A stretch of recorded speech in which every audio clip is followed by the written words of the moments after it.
Hello, class. Welcome to week 9, the real week 9. Uh, Last week I got confused, so I jumped ahead 1 week and I apologize. But this is the for real week 9. In today's class, we're going to talk about what is user interface design, UI, which is short for user interface, do's and don'ts, and UI elements. This stuff should be pretty helpful in your low-res wireframes and especially your high-res wireframes for assignment 4. What is user interface design? User interface design or user interface engineering is the design of user interfaces for machines and software, such as computers, home appliances, mobile devices, other electronic devices, with a focus on maximizing usability and the user experience. So basically, to kind of put that in layman's terms, user interface design is the design of web pages and apps and anything to do with how you, any kind of visual representation of how you interact with a computer. Um, you know, Obviously this class is focused on the ways of creating a user interface that's very usable. In the past, there's been lots of different kind of interfaces that are not super usable. Sorry, it's early on Monday. Um, if you look at early versions of Windows, they're very complicated and not very user friendly. And in those days, there was only a small subset of the population that were using computers. Currently, with the advent of smartphones and devices like that, we're seeing almost complete penetration of use of computing devices, and as such, the requirement that it's to be usable, simple, and usable is much higher. So as I said before, good interface design is about reducing cognitive load. That means you want to try to reduce the amount of thinking a person has to do to use your interface. Um, you also want to, and I would say cognitive load is very related to friction, but friction is also, um, you might not be overloading them cognitively, but you may be placing a lot of roadblocks in their way to getting what they want. If there's too many ads on the page or too many steps in the process, a person might give up. A user interface is like a joke. If you have to explain it, it's not that good. So that should be kind of your basis for the work that you're doing in assignment 3 and 4. You should be looking at it and evaluating it in terms of how easy is it for a user to use this. Oh, double slide. UI do's and don'ts. So these are kind of general rules for things you should and shouldn't do when creating a user interface. And so here's a quick list: formatting content, touch controls, hit targets, text size, contrast, spacing, high resolution, this relates to images, distortion relates to images as well, organization and alignment. A lot of these things are kind of basic graphic design things. They're not necessarily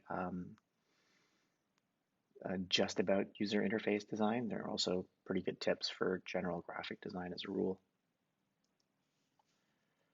So formatting content, create a layout that fits the screen of the device. Users should see primary content without zooming or scrolling horizontally.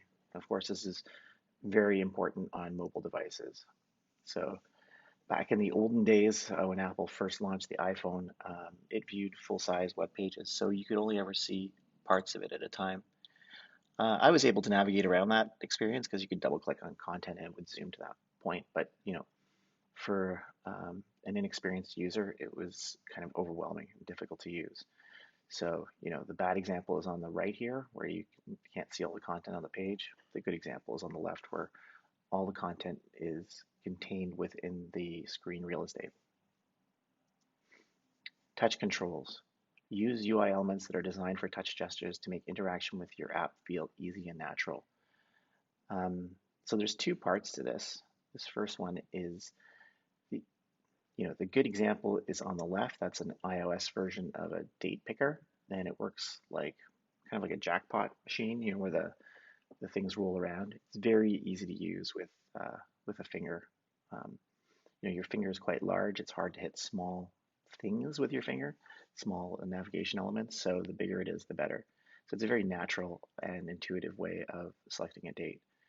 The one on the right is more like a kind of a desktop-based way of choosing a date. And Actually, Material Design has a version of this for mobile, and it's similar, but it's much more usable. You can see the problem here is that the numbers on the calendar and the back and forth between the months are very, very small. It'd be very easy to accidentally hit the wrong day. And that brings us to hit targets. Hit targets, if some of you are gamers, you might be aware of hit boxes on your characters. And I know my daughter talks about choosing female players in Fortnite because they have smaller hit boxes. I don't know if that's true. I would assume the hit boxes are the same for all the characters, but you try to get any advantage where you can. And that's basically the kind of the area around the interface element that's enabled to be able to receive a touch or a hit in this case. This guide here says 44 pixels by at least 44 pixels by 44 pixels wide so they can be tapped by a finger. Basically, it means that any kind of important navigation item on a mobile view or anything that's being used by a touchscreen like a tablet should be quite large. So here's a kind of a ridiculous example, but obviously the one on the left is a nice size for your finger. You can hit it easily without making a mistake. Obviously the one on the right is too small and you could easily hit save or cancel by accident if you hit the middle. Text size should be 11 points at least or larger so that you can view it easily. This ties into a whole bunch of things actually. So, the current style for website design is actually to have things quite large on the screen, including fonts. So stylistically, it makes sense to make fonts larger. But also, more and more the audience for websites and apps are an older audience, and they have trouble reading very small text.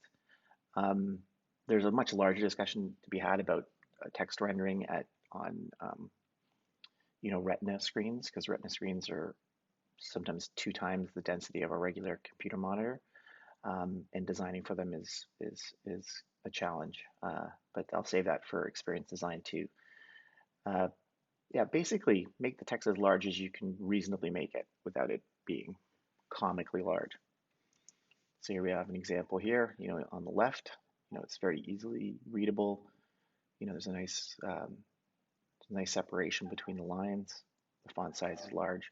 The one on the right, it's quite small.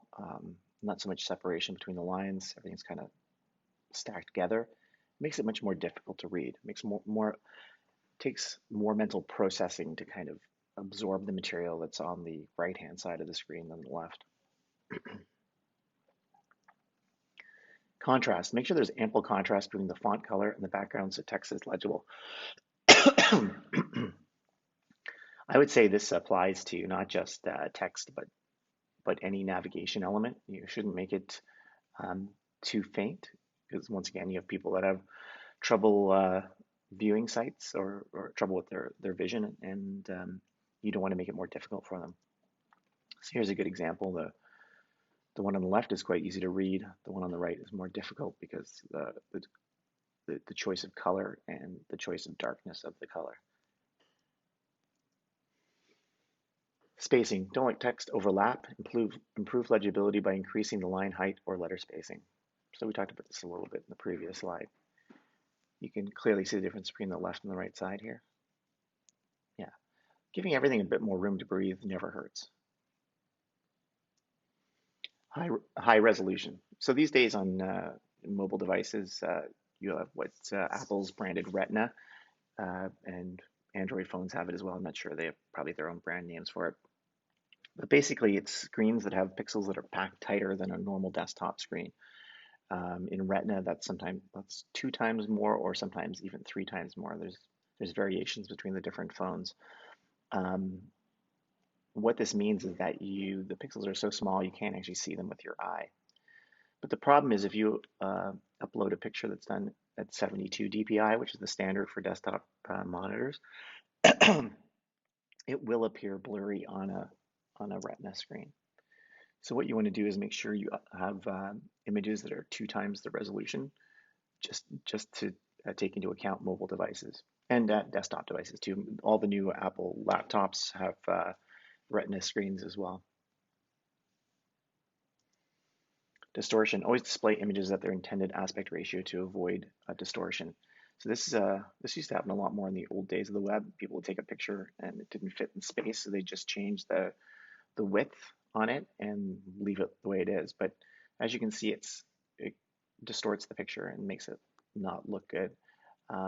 Just from a design standpoint, this is pretty poor.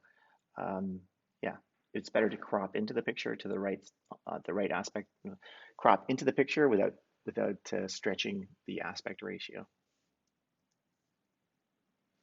Organization. Create an easy to read layout that puts controls close to the content they modify. So this is a good example of it. So you can see that coffee, you can select the number of grams, grain size, water. It's very clear what the relationship is between the items in the left column and the right column because they're side by side. You can switch between metric and English, I guess it's imperial. The one on the right, you can see the buttons are mixed in with the content, and it's very hard to tell what content each edit button relates to. There's no good reason to do that. Like I said, use some of the space there and make it separate the stuff out and make a logical connection between the two elements. Alignment. Align text, images, and buttons to show the users how the information is related. So here you can see the two samples. The one on the left, once again, is very easy to kind of read. You understand that you read the copy, and then there's a continue button at the bottom. The one on the right kind of confuses us by putting the continue button in the middle. It's not clear what the relationship between continue is and the copy that comes before it. So now let's talk about UI elements. These are the kind of standard elements you see on web pages, and you've probably seen them all before, but it's probably worth going into a little bit of detail about how they all work so that I'm sure when I use the term radio button, you may not know what I'm talking about, but when you see what they do in action, you'll go, oh, I've used those before. But you may not have thought about why we use radio buttons. So here's a big list of UI elements. We're going to go through them one by one. The first one is a toggle. You've probably seen this before. This is an iOS toggle, but there is an Android material design toggle. This is to turn something on or off. When it's off, it's white. When it's on, you get the color background. It's very intuitive. It's an affordance that we know from real life, like a light switch. We understand exactly how it works. It has one state or the other, and it's clear when it's on and it's clear when it's off. This is great for settings and stuff like that. Okay, buttons. So we all know buttons. It's probably worth talking a little bit about how we've changed from skeuomorphic design to the flat kind of design that we're using today. If you look at the top left alert box there, that's from an early version of Windows. And you can see that there's a highlight and a shadow put on the buttons to make them look like they're three-dimensional, like they're sticking up. Once again, that's an affordance that at the time made it easier for people to understand that they were buttons, they were clickable items. Buttons are usually used for some kind of item that's very important. You may have links or clickable things in a page or in an alert like this, but it's not as important. So you like a link to like the user terms and conditions. But anything that's important you would create as a button so it stands out to the user. Now you can see that if you look at the calculator below, the reason why the Windows alert box looks familiar to us is because we're used to seeing highlights on the top and side and shadows at the bottom, and it tricks our eyes into thinking they're three-dimensional items. But computing devices have been in use for a long time now, and we don't need to be so clear. We don't need to bash people over the head with a button. We can indicate a button simply by having it have a different color background and a box around it. And you can see that on the right, the two download buttons, and these are the calculator buttons, which are actually kind of based off the calculator you have on the left there. But you can see there's no shading or anything. We know that they're clickable. We know that they're buttons. Radio buttons are a very specific kind of button. They indicate a particular state. But the thing that's interesting about radio buttons and the thing you should take note of is you can only click one at a time. If you click radio 1 and then click 2, radio 1 will be unselected and radio button 2 will be selected, and radio 3, etc., etc. Now you may be wondering why they're called radio buttons. Well, so I'm just going to show you how old I am. If you look at that picture on the right, that's a car radio from probably the 50s or 60s. The buttons at the bottom there were used for storing radio station locations. The thing you would do is that once you found the radio station that you liked, you would pull the button out and push it back in. Now, the way these buttons worked is that only one could be depressed at a time. So if you push one button down, the other ones would pop back up. And that is where we get the name radio button. It's because it mimics the functionality of these old radio systems. Goes to show how long interface elements have been around. Well, obviously these radio buttons came out much after these radio stopped being used, but it was still enough in sort of in memory that people would go understand what the functionality was. Icons, we all know icons. We've seen icons. Icons are useful because they're actually more easily recognized than text. Text takes a moment to read, whereas if you encounter a recognizable icon, you will know its meaning instantaneously. For example, the top left there, we have the home button. It is a house, and we all have seen home buttons before, so we know what it is. I would say the fire one is a little bit more confusing. I know if you've used YouTube for a while, you know what that is. That's like new items in your feed. The one looks like a play button, but looks like there's ones behind it. I believe that's probably history, and the person is your profile. So yeah, like icons are fantastic. If you can use them, you should. They're also good for breaking up copy on a page or drawing attention to specific elements that you may want to call out to the user. The bottom left there is a hamburger menu, which I think we mentioned before. It's called a hamburger menu because it looks like a hamburger, 3 lines stacked on top of each other. Now, even though 3 lines stacked on top of each other, if you've never seen it before, you're not going to know what it means. But it's been in common usage for long enough now that we know that it means that it's hiding a navigation. So icons evolve. Like, if we stuck with all the icons that are in their original meanings, we would probably only have like 10 icons that you could probably use. But with every year, new design patterns get invented, and new icons get created that relate to those design patterns, and we just kind of adapt to it and get used to it. So there's always a point where we look to the past to kind of do things that were done well before, best practices, but we should always be open to kind of coming up with new things in terms of creating new interactive opportunities when the chance arises. These are, I call them drop downs. I think they're actually called combo boxes in program parlance. But this is when you have an element where you can select a bunch of different things from it. So quite often, like if you go to a form and it's asked you to select a country, the country is often in a list like this. So you click on it and it lists all the countries, and you can scroll through it and choose the item you want to go to. I think countries is probably not the best use for it because there's too many countries. I think that's just, when we started doing that, there wasn't much better alternatives for displaying that much information. Like now, probably a better thing would be to have something that auto-completes while you type, like a form field that auto-completes while you type. So when shouldn't you use it? Well, like, for example, we have on the right there, select gender, and we probably should have at least other as well as male, female. You could make this a drop-down list, but it's only 2 items. It's a bit cumbersome for 2 items because you have to kind of click it and then select and then click again.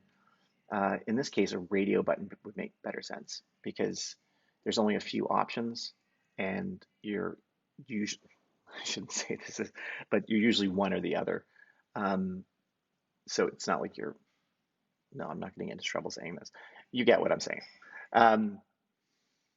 All right, so I think that's pretty clear. Breadcrumbs.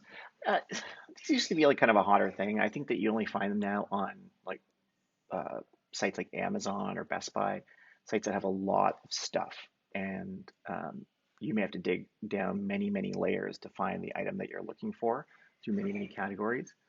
And what it does is it tells you the categories above where you are in there. So if we look at the Best Buy one at the bottom, you've gone into computers and tablets, you've gone into monitors, and you're in, maybe not the best example, all monitors. Um, at any point you can click on one of those and go back to the section above. So this allows you to not get lost in a very deep, complicated hierarchy. It allows you to step back through the choices you made, and so you can make another choice. It's called Breadcrumbs. It's from Hansel and Gretel, where I think it was Hansel. He left a trail of breadcrumbs so he could find the way back home. So that's where that name came from. Look at all the stuff you're learning today. The next one is tooltips or popovers. I've never actually heard them called popovers. Tooltips is a bit of an older name. It's because these started in an early version of Windows. You could hover over something and a little thing would pop up to tell you what it is. That's a tooltip. I guess the ones that are being shown here in the animation are closer to being more like popovers, I guess. Basically, it's a way of using, if you saw this and it had the name of each one of those products underneath it, it would be very cluttered. It's a way of cleaning up stuff, so it's not visually overwhelming, knowing that people can roll over. Now, one thing I have to point out, this is only a desktop solution. Well, yeah, for the most part, it's only a desktop solution because you can't roll over things on a touch screen. Touch screens, you're either touching or you're not touching. There's no allowance, no ability to kind of roll over things like you can on a desktop. So take that into account. You shouldn't rely too heavily on these because you run into trouble when you try to make the mobile version. Modal windows are when you are doing something on a website or app and you have to make a selection. It might be like you're deleting something and it wants to make sure you're aware that you're deleting something. You didn't do it by accident. So it's an alert type window, and it usually has at least an OK and cancel, or might have some other navigation options. Um, this is to draw user attention to something very, very important that you don't want them to mistake. It usually prevents them from doing anything else on the screen. If we look at the anatomy of this, it usually has some kind of shadowed background to let you know that you can't do anything else until you answer this question. There's a title for it. There's usually a close box in case you want to get out of there. There's usually at least two buttons, OK and cancel. You'll see on Facebook you get an alert like this if you start typing a comment and then you try to go back or close the window. You'll get a pop-up going like, oh, you're writing something. Do you want to stay or leave? And those are the two options. And if you hit stay, the box goes away and you can continue editing. If you hit leave, it allows you to do whatever the previous action was. So if you're going back, it allows you to go back, or it closes the window. Let's talk about tabs and accordions. So this is a tab, and where this came from is like all these things are based on such old stuff. It's so funny. Filing cabinets used to have lettered tabs on them to organize the stuff that is filed away there. And this sort of tab approach is being kind of appropriated for desktop and mobile navigation. It usually allows you to move between elements that are in the same page. So a lot of mobile navigation kind of functions that way. So a lot of apps, like the one on the right, have these icons at the bottom. And what they're doing is they're allowing you to switch between those items inside the app without going to a new page. I know that if it's an app, it's a new screen. There's some gray area here about functionality.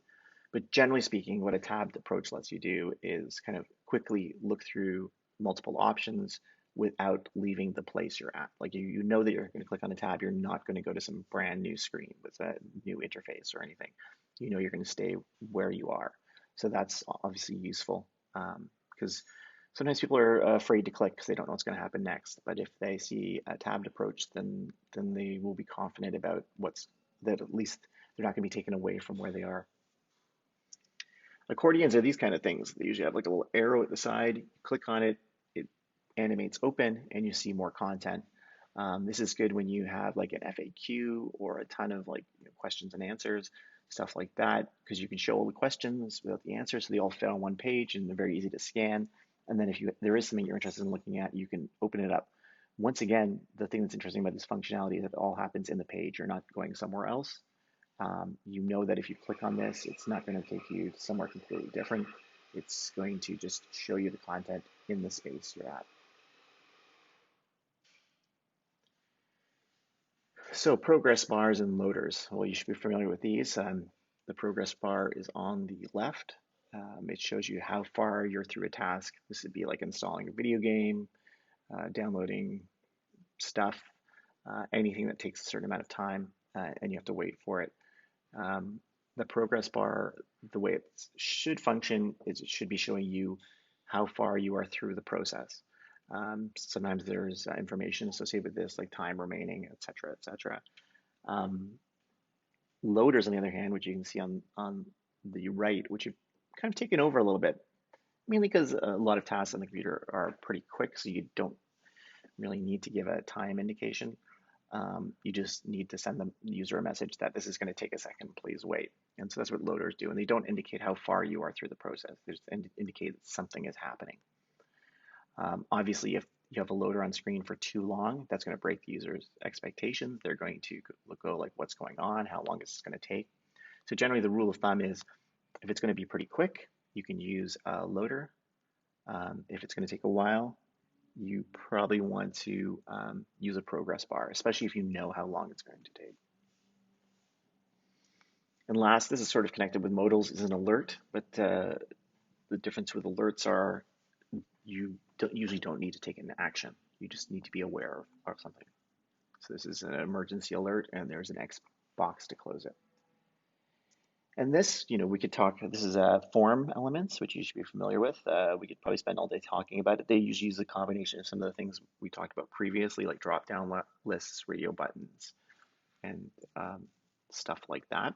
The one point that we should make about forms is that there's sometimes a tendency to kind of crowd everything together or put stuff in multiple columns. Ideally, what you want to do is create one column and chunk the content out into useful chunks so that people can easily see what they're required to enter. And if you look at the samples we've reversed it a bit here, the one on the left is the bad version and the one on the right is the good version. You can see the good version is actually much, much easier to read and understand. So basically that's what you want to do with stuff like this. You want to make sure you create space between elements, group elements effectively, and make it clear to the user what's going on, and not to overload them with a ton of drop down stacked together or interface elements all jammed in one place. And now that we've covered that, I highly recommend you guys check out Material Design. There's a site at material.io. It's Google's unified user interface elements for web apps, their Android operating system, all that stuff. Google was in a place where they had they had websites, they had apps, they had all these kind of different digital properties, and they all look different and all function differently. So material design was Google's attempt to kind of unify this so there's one experience across the board. For the most part, they've been successful. You know that I've complained about Google's UIs before, but at least in terms of these elements, I think they did a pretty good job. The text field element is very interesting. The great thing about this site is it's got a sample of all the potential user interface elements you may want to use. So when you're doing your assignment 3 or particularly assignment 4, you may want to look at it and use the material design elements as your elements. They look nice, they work well, the validation is good on them. So yeah, have a look at that. And with that, it's taco time. So I hope you enjoyed this lecture. I look forward to speaking with you this week. Thank you very much.